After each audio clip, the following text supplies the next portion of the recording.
rodila se ljubav i radost.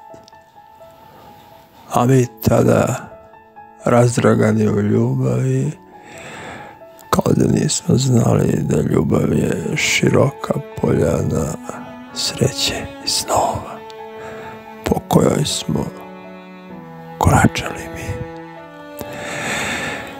I ne dalo smo joj ništa što bi nas pokolebalo, što bi nam uskratilo sve što je naše.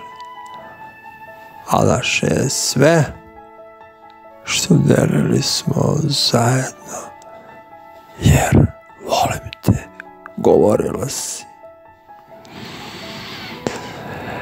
I sada tražim trenutke koji su ostali za nama, negde daleko nestali, a možda su ostali u počecima naše ljubavi, kada smo varali, kada smo krali od sebe da bismo pružili i davali jedno drugome sve najlepše i najdraže što smo imali.